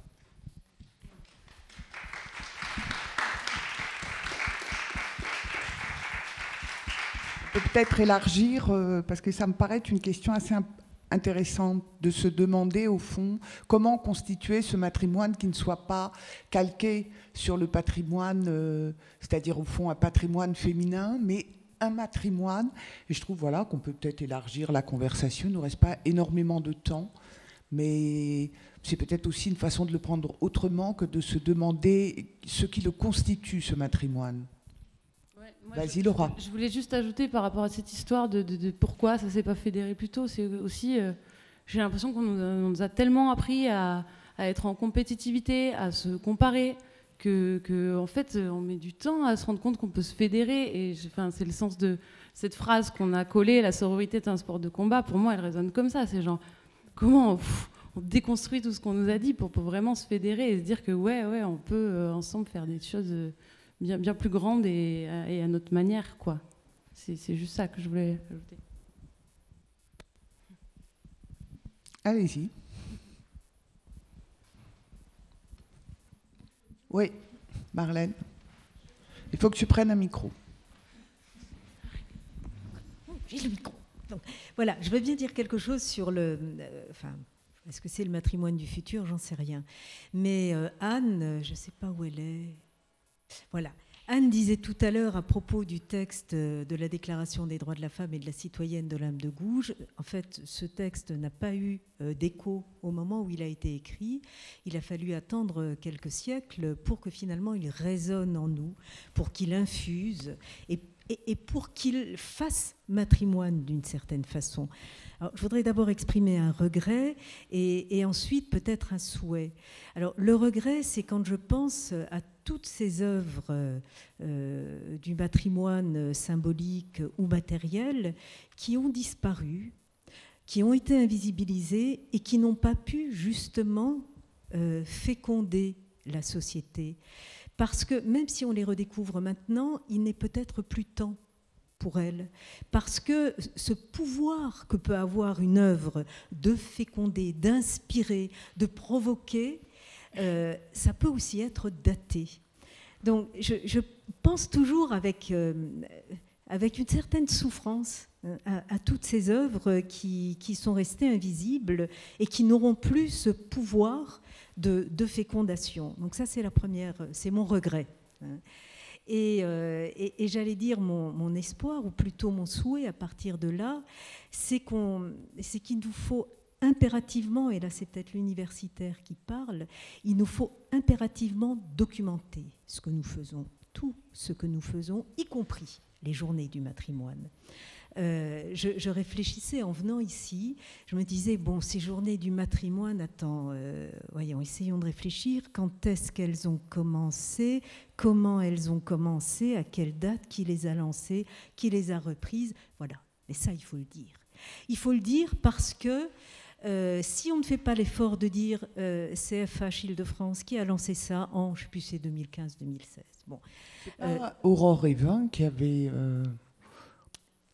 qui est un peu à l'origine de ça, qui a remis l'idée d'autrice et qui a suggéré le mot matrimoine. Il me semble que c'est parti du mot. Non, voilà. Et ça, c'est une chose, mais c'est vraiment HF Île-de-France qui a lancé les premières manifestations.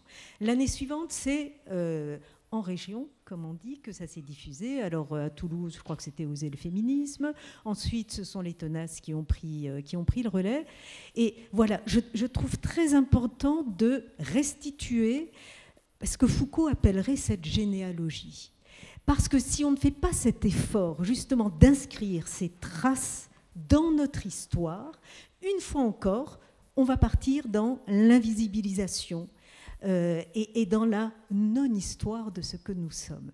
Donc voilà, le matrimoine du futur, il se construit aujourd'hui et il se construit aussi à travers l'inscription de nos traces à des niveaux très simples. Donc voilà, on documente ce qu'on fait au jour le jour dans le cadre du matrimoine. Est-ce que je peux rebondir?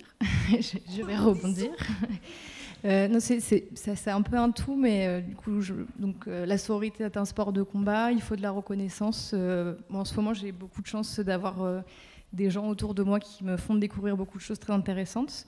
Et je pense que ça aussi, c'est la sororité, c'est de se dire, non seulement on est entre filles, on en parle, et puis si on découvre des gens qui disent des choses intéressantes, on se les repartage. Et c'est aussi comme ça, je pense qu'on va pouvoir toutes ensemble grossir. Et je tenais donc du coup juste à vous partager des petites choses que j'aime, qui m'ont amenée à aujourd'hui être là, j'imagine, d'une certaine manière. Il y a l'année dernière, donc pendant le Covid, j'ai aidé les Amis du Printemps de Septembre à organiser un webinaire avec Camille Moreno, qui a créé une plateforme qui s'appelle AWARE, A-W-A-R-E, et je n'ai plus l'acronyme, mais en fait, elle a un répertorie, beaucoup de documents, de livres d'artistes de femmes, et ça remonte à des choses début du 19e. Bon, voilà, c'est une belle base de données. Elles ont une bibliothèque à Paris où on peut consulter ces ouvrages, et elles ont aussi monté, parce que c'est une association, hein, c'est une dame qui s'est reconvertie, qui a décidé de monter cette association, et elles font également des bourses jeunes artistes. Donc je trouve ça bien d'avoir, donc il y a vraiment un apport très archivage et recherche, etc. Et à côté, donc elles subventionnent des jeunes artistes aujourd'hui, et donc pour l'instant, donc c'est ça, c'est énorme, hein, déjà, je ne suis pas en train de minimiser le travail, mais s'il y en a que ça peut intéresser, comme on disait, se saisir aussi de... Donc on a plein de choses, comme vous le disiez tout à l'heure, on a beaucoup d'informations, et donc maintenant, on peut en faire des choses, et je pense que c'est une belle base de données, je vous recommande d'aller voir ça. Moi, je voulais juste dire que, pour te répondre, c'est peut-être en fait Raymond Carrasco qui a réveillé ma colère. Quand je suis partie il y a 7 ans maintenant, 7-8 ans, je suis partie sur ses traces dans Toulouse, par le biais de 3 laboratoires. Et qu'en présence de sa petite fille, en fait, je suis allée à l'université du Mirail, parce qu'elle était universitaire, retrouver en fait ses écrits. Et que là, en fait, quand on a demandé aux documentalistes de nous sortir les travaux de Raymond Carrasco dans sa propre université, et qui nous a regardé des conflits qui ne trouvaient aucune trace de Raymond, je me souviens que c'était tellement agaçant. Je ne connaissais pas cette femme. Je l'ai appris par les autres, en fait. J'ai découvert cette femme par ce qu'on m'a raconté d'elle. Mais c'était tellement agaçant de voir que la boulangère, et ça c'est une anecdote qu'on a donnée, la boulangère se rappelait d'elle, mais ses écrits avaient disparu, étaient tombés dans un trou de mémoire, je ne sais pas. Et du coup c'était tellement agaçant que j'en pleurais d'agacement, j'avais envie de le gifler, j'étais tellement énervée dans sa propre université. Et je crois qu'à ce moment-là, c'est monté, ma colère est montée. J'avais déjà assisté à la DRAC, à des espèces de comptes rendus sur les arts occitans, avec effectivement le montant des subventions allouées aux femmes, etc. J'avais déjà pu voir les inégalités. Ça faisait un moment que je criais dans le désert, et là, ça m'a vraiment fait monter d'un cran. Donc, peut-être le matrimoine, c'est se rendre visible, c'est ça le matrimoine du futur. Et peut-être, en fait, le matrimoine passé, c'est de nous montrer, en fait, comment éviter ces écueils et comment en faire quelque chose de visible, en fait. Peut-être regarder où elles sont tombées pour ne pas tomber aux mêmes endroits. Et moi, j'ai senti ça avec Raymond. Voilà. Moi, je voudrais intervenir sur matrimoine. C'est vraiment un terme, c'est comme le féminisme, c'est un terme au début avec lequel j'ai eu beaucoup de mal. C'est vraiment des réflexions de classe. Je ne me sentais pas en adéquation avec les grandes femmes de l'histoire, les intellectuelles que j'ai découvertes petit à petit, parce que je les trouvais extrêmement écrasantes. Donc je me suis dit, mais c'est hyper important, je suis une militante féministe aguerrie, et je me suis dit, c'est quoi ton problème? Vraiment, ça me posait vraiment problème, parce qu'en même temps, c'était les sortir de l'histoire, et en même temps, elle ne me ressemblait pas. J'avais la sensation que je ne serais jamais aussi éloquente, intelligente, sachante. Et en fait, c'était pour répondre à ta question, j'ai regardé les femmes autour de moi. Et j'ai appris, moi, cette notion du matrimoine dans la sororité. Une femme qui va transmettre un geste chorégraphique. Une femme qui va t'expliquer un mot. Une femme qui va t'expliquer ta profession, une femme qui va se lever contre les violences, avec qui tu vas pouvoir parler, et qui est face aux mêmes problématiques quotidiennes que moi, qui a subi les mêmes violences. D'ailleurs, évidemment que mon matrimoine, il est émaillé de violence, puisque j'ai été colonisée par cette violence. Tout mon corps, tout mon regard est colonisé par les violences patriarcales. Et donc, en fait, moi, j'ai appris petit à petit à me familiariser avec ce mot-là, en fait, que je trouvais étouffant, que j'avais du mal à digérer. Voilà, et je me suis construit mon matrimoine. Alors mon panthéon de femmes, il est sacrément hétéroclite. Voilà, j'ai des femmes qui sont RSA et qui, pour moi, pour elles, on devrait leur élever des monuments. J'ai cette lumière, Raymond Carrasco, dont je suis tombée folle amoureuse. c'est vrai, en marchant sur ses pas, bêtement. J'ai des collègues, des circassiennes que je trouve absolument éblouissantes. Et en fait, c'est tout ça le matrimoine. En fait, c'est cette constellation, c'est cette nébuleuse qui n'a aucune logique à mon sens, mais qui se construit comme ça, de façon complètement chaotique, vers quelque chose, vers un ailleurs, vers un horizon qui me convient. D'ailleurs, je me disais, en t'écoutant, je me disais, le patrimoine, c'est souvent ce que nous ont légué les grands hommes. Et si on met au féminin, on s'est dit, le matrimoine, ça serait ce que nous ont légué les grandes femmes. Mais quand tu dis grandes femmes, tu penses aux femmes qui dépassent le 1m80, tu penses rarement qu'elles ont les capacités des grands hommes. Donc, effectivement, il faudrait peut-être revoir le langage aussi, tant qu'à faire. Surtout celles qui ont le cul large. Ouais.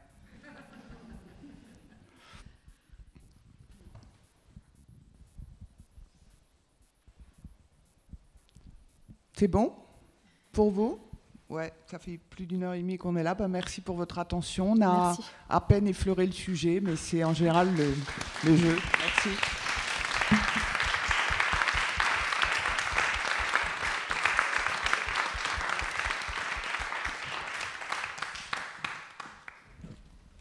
Merci vraiment à Lisa, tout le plateau, tout ça, leur attention.